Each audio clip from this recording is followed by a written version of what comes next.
It's busy. It's building. New factories are going up with the assurance they carry of increased prosperity. New homes are under command of new families moving in. It's a barometer of confidence in the future of my town. A confidence that comes from knowing its many advantages. The excellent schools, for example, that serve their children. And the playgrounds available for recreation. Comforting to the happy fathers and mothers who live here and call it home. For my town is home in the pleasantest sense of the word. From the early call of the milkman through a day of normal activities, one gets the feeling that this is a community of good neighbors. The kind of a place you'd like to live in, perhaps grow old in. The kind of a place you'd take pride in, that a great many people take pride in. That's my town. What's making it all tick? What's welding it into a going community? Many things, of course. But one of the most essential factors in its growth is communications. Communications provided by the telephone company and designed, among other things, to give my town the means for transacting business, the means for communicating information, for seeking help, for keeping old friends in touch. Yes, communications and the telephone company that provides them are part of every community in America. The welding force that joins them into a nation of neighborhoods, communicating with each other and with every country of the world. And like my town itself, the telephone company is more than buildings and vehicles, poles and switchboards. It's people. Many people in many places, doing many different jobs. Like the operators who handle telephone calls in my town. Here in the central office, you can feel the pulse of the community. The flashing lights on the switchboard reflect the activity of the town. Thank you. It begins to stir in the early hours of the morning. Your name and number? It reaches its peak in the rush hours of daytime. That's Pennsylvania. What place, please? Thank you. And then settles back for the night. It's the job of the traffic department to handle this changing volume of calls. It has to be ready with enough equipment and enough operators 24 hours a day to meet the customer's demands for service. From the earliest days of her training, every operator learns to think of her job in terms of service to the community. This is information. May I help you?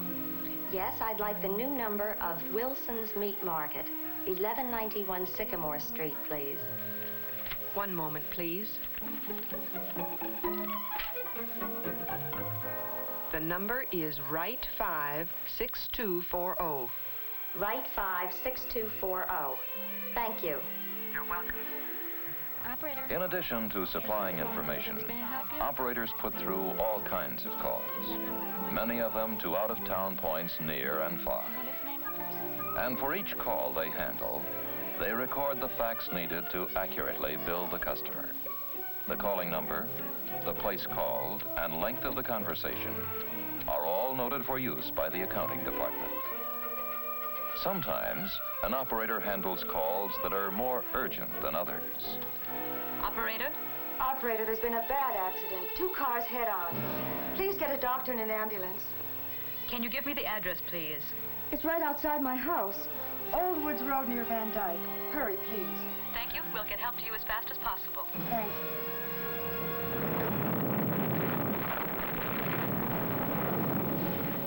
The telephone operator's tradition of staying on the job in times of disaster is well known. It's a responsibility they willingly accept and take pride in.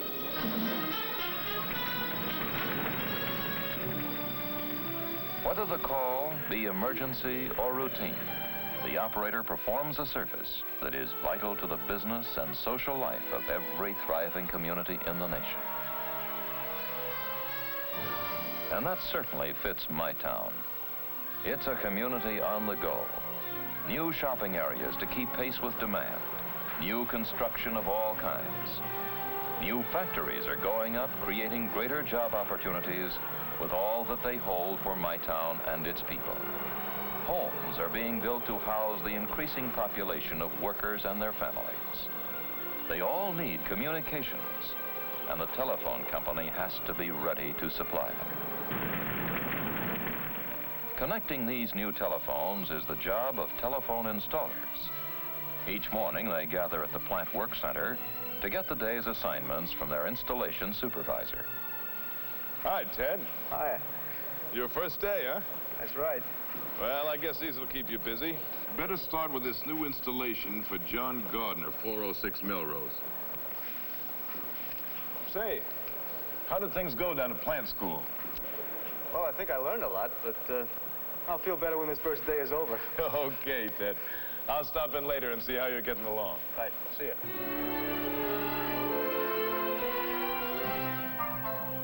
Hi. Hi. This your house? Yep. Could you tell me something? Sure, if I can. Where does this wire go? Well, you see, this is telephone wire. And it's going to run from your house to the big cable on top of that pole. How come it's so big on the pole and so little down here? That cable's got about 100 wires inside of it, and each one of them connects to a phone in somebody's home or office. The cable then travels from pole to pole until it reaches our central office, where all the little wires are connected to switching equipment. The switching equipment completes the phone calls automatically, or sends them to the operator. Then your phones will be ready for service. That is, they will be as soon as I hook them up. Well, I'm on my way to the store. So long. So long, son. I'll have them hooked up by the time you get back.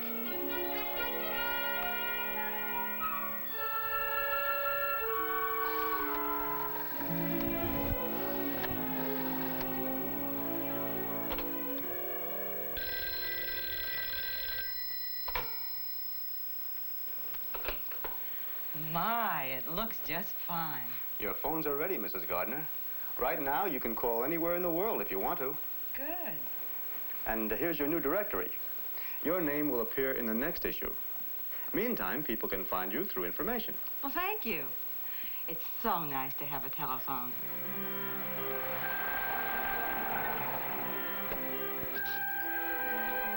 Hi, Ted. Hi. How's it going, boy? Just fine. Have any trouble on the job? Nothing special. But I did have a youngster asking me some questions. And they got me thinking. I install phones, and I know all the steps. Well, that's part of my plant training. But where do the other departments come in? I mean, how do they fit in the act? Well, I guess that's a natural question for a newcomer, Ted. You're curious, and you should be, about how your job fits in with others in the company. Well, it's kind of a big order, Ted. But I can tell you this. All of us in the telephone company are organized to do just one thing. To give people good telephone service. Now, to do that, and do it right, takes a lot of people with a lot of different skills. Now, I know you've been through this at the plant school, but let's just review it. Say there's a new family, like the Gardners here, moved to my town and want telephone service. Chances are someone in the family goes to the telephone office and puts in an order. Or the order could be telephoned in. Either way, it's handled by one of our service representatives in the commercial department. The service rep makes the customer feel at home, gets the name and address, and how the name is to be listed in the directory. You see, she wants to be sure the customer gets complete telephone service. These days, homes have telephones wherever it's convenient. And that's as it should be. They want their extensions where they'll be of most value. It could be indoors, say the bedroom, or outdoors on a terrace. And we installers can be of help. For instance, You'll find that you have lots of chances to suggest locations for telephones while you're working. It's all part of doing a good job. But let's get back to Mrs. Gardner's request for service, right? Now, once the order is placed, commercial goes right to work on it. First off, a copy of the order with all the details is sent to the plant department. There, a clerk assigns the necessary facilities to do the job, including central office lines and outside equipment. Simultaneously, directory, traffic, and accounting people receive identical copies of the order, so they can prepare their records for the new customer. The plant installation copy of that order comes to me, and I assign the work to you fellows each morning.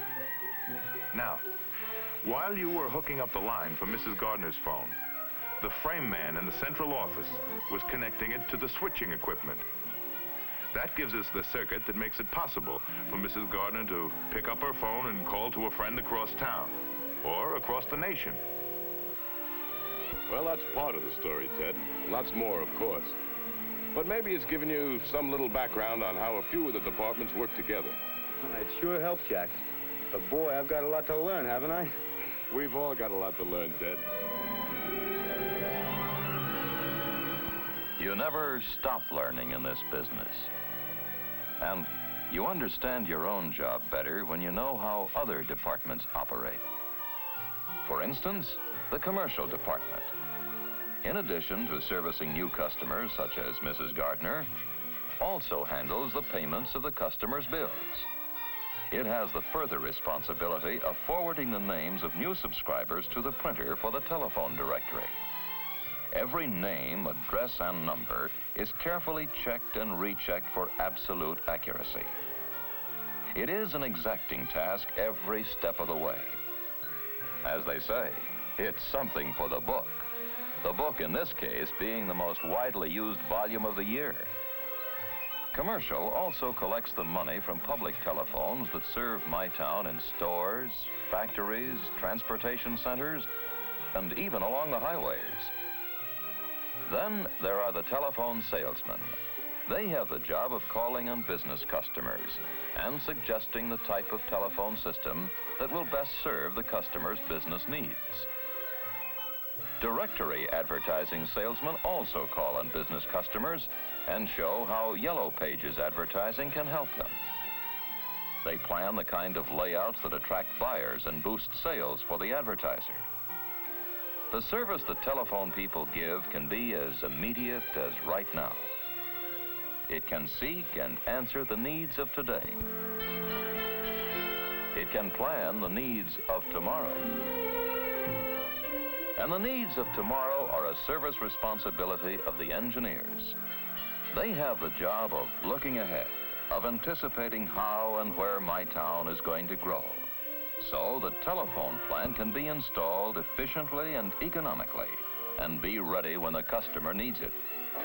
They decide where telephone cable will be installed, how it will be installed, underground or overhead, and how much of it will be needed. Should it be a 200-pair cable or a 400-pair cable?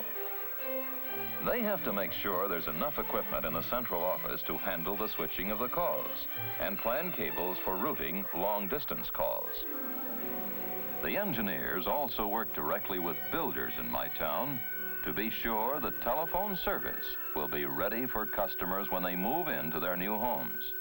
Houses run $20,000 to $25,000, and I've got the men out working and figure to have them finished by spring. In other words, you want to be ready for immediate telephone installation when the houses are completed. Definitely. Well, here's the situation, Mr. Palmer. We've got enough feeder cable coming up to this area, but we've still got to get our poles and distribution cables in place for wiring to the houses.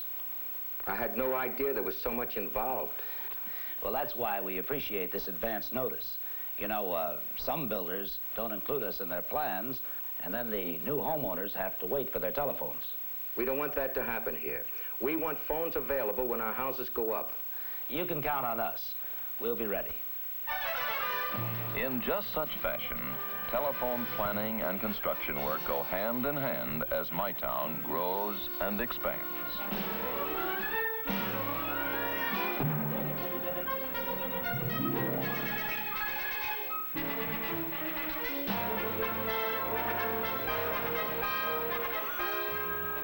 tables are set.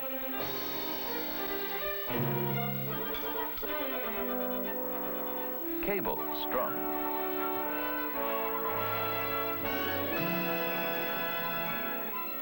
Terminals go in. A communication pattern develops that serves the growing needs of my town. And to give my town the top telephone service it needs and expects takes a lot of money. And that's where accounting comes in. It has to keep track of all the money spent and received so that the company may know where it stands financially. All bills and invoices come to accounting for checking. And they keep all the cost records necessary to prepare the company's financial reports. They have charge of the records that document the location, the type, and the size of telephone plant. And here, too, are prepared the paychecks, an event of never-failing interest to every employee of the company. Accounting also prepares and mails the customer's bills. And there's more to that than the mere say-so. An array of data processing equipment handles a customer's bill from the first step of listing the customer's name and address through the successive stages of computing the bill and preparing it for mailing.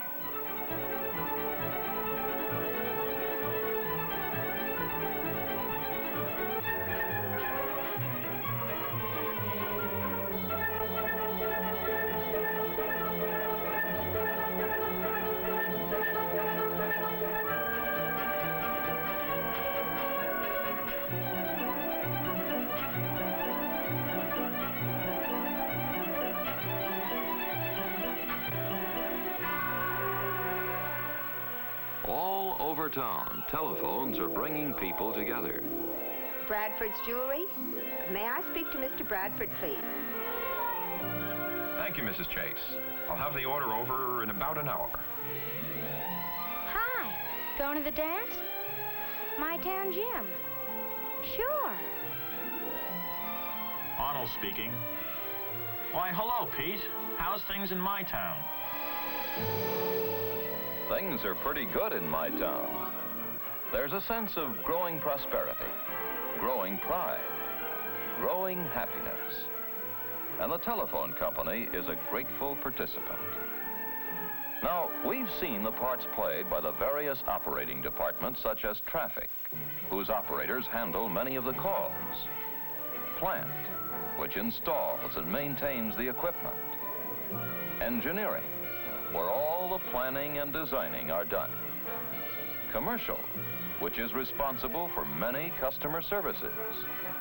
And finally, accounting, where all the financial records are prepared. Working in support of these operating units are the company's staff departments, such as personnel. Personnel helps to develop and train people in all levels of employment.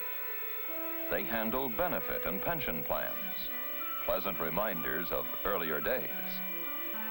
They also watch over the health of the employees and arrange for medical attention whenever they need it. An equally important staff section is the legal department, which checks all company contracts and represents the company in court actions. Public relations is also one of the company staff departments. It is largely responsible for keeping the public informed about the company. Its members write news releases for the community newspapers. They also prepare newspaper advertisements that promote various telephone services. And they coordinate activities that deal with radio or television shows. They prepare films and other programs for employee and public groups. And they take part in arranging telephone open houses to which the people of the community are invited. The preparation of the company magazine is also the responsibility of public relations. Well, Mike, we've had our problems in putting this together, but there have been many excellent comments. That's the reassuring part of it, Mr. Bolton. Now I think we've reached the point where we need a good story to wrap the whole thing up. Now, I have some ideas I'd like to talk over with you. Good. Let's see now. The previous articles have covered all phases of our company's operations. That's correct. And now that we've explained what we do, I think we should show how we fit into the big picture. How we're backed up by AT&T, Western Electric, and the Bell Labs. AT&T, Western Electric, Bell Telephone Laboratories. Magic names in communications the world over. Let's start with AT&T, the parent company which coordinates the activities and policies of all the companies in the system. Each of the operating companies serves a specific area of the United States and Canada. Each has its own duties and responsibilities, but all work closely with AT&T, which provides advice and assistance whenever needed. Within its own territory, each operating company supplies local and long-distance service. And AT&T, through its Long Lines department, connects each company with the other, uniting them into an integrated system. Long Lines also connects the Bell system with the thousands of independent telephone companies. In effect, it furnishes the links that make nationwide telephone service possible. It builds and operates the radio relay towers that carry calls across the continent. It supervises the laying of underwater cables that enable people to call across the seas. And although many people aren't aware of it, Long Lines also provides the channels that radio and television broadcasters use for their nationwide networks. Western Electric is an equally important partner of the Bell system. It serves as the system's manufacturing arm. And from its plants throughout the country come the millions and millions of telephones that the Bell companies require to serve a growing nation. Western also produces the vast amounts of cable that are needed to interconnect all these telephones. And it builds and installs the dial switching equipment and switchboards used in most central offices. In addition to manufacturing cable and communication equipment, Western also serves as the supplier for the entire Bell system. This means that the companies not only depend on it for their telephone apparatus, but also their other everyday supplies, such as paper clips, typewriter ribbon, and anything else they need. Naturally, Western Electric doesn't make all these things itself. As a matter of fact, most of the items are purchased from more than 33,000 industrial firms across the country. From its warehouses strategically located over the nation, Western Electric is able to rush communications equipment to any stricken area in times of emergency. This equipment is so standardized that crewmen brought from any operating company of the Bell system can use it without further instruction. This assures efficient and rapid restoration of service.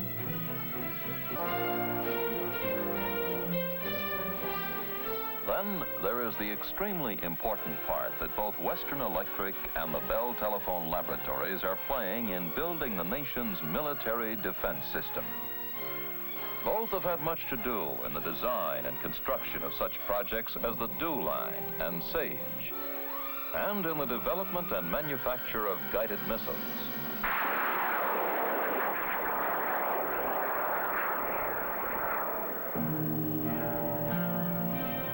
Bell Telephone Laboratories is the research and development partner in the Bell system. It is one of the largest and most experienced industrial laboratories in the world. And it is uniquely qualified to do the design work for both military and civilian communications equipment. Its job is to provide America with the communications of the future, as it has already designed the communications of the present. The laboratory's modern research centers are staffed by scientists and engineers planning years ahead, searching, designing, seeking new knowledge and new understanding. Their aim is to continually develop better tools and equipment to improve telephone service, and to do it in such a way as to assure efficient and economic operation. The achievements of Bell Laboratories researchers are many, ranging through all branches of the communications field. One of their latest advances in telephone progress is leading to new systems of automatically switching telephone calls. These systems are so radical in design that they promise to bring tomorrow's customers a multitude of almost undreamed of services. The tiny device which will make these electronic switching systems possible is the revolutionary transistor. Invented at the laboratories, the transistor brought Bell scientists one of the 2 Nobel Prizes they have won for discoveries in physics. Though it was primarily developed for the betterment of telephone communications, the versatile transistor now appears in a staggering variety of devices and equipment. It has become an important factor in the growth of many new industries, a development that is welcomed by the telephone company. Welcomed because it is in the pattern of service that is traditional with every phase of telephone operation. From its very beginning, service has been an inseparable part of the telephone story. As inseparable as the telephone company's long and continuing association with the communities of America. The My Towns everywhere who gave it the opportunity to be of service. They have grown together, these cities and villages of America and their telephone companies. Good friends and good neighbors. They share the responsibilities of good citizenship. Telephone people are proud of those responsibilities, both on the job and as individual citizens, helping their communities in their own ways. They are proud of being part of their town's hopes and joys. Proud of being able to further its communications, whatever the hour. Proud and happy to be of service.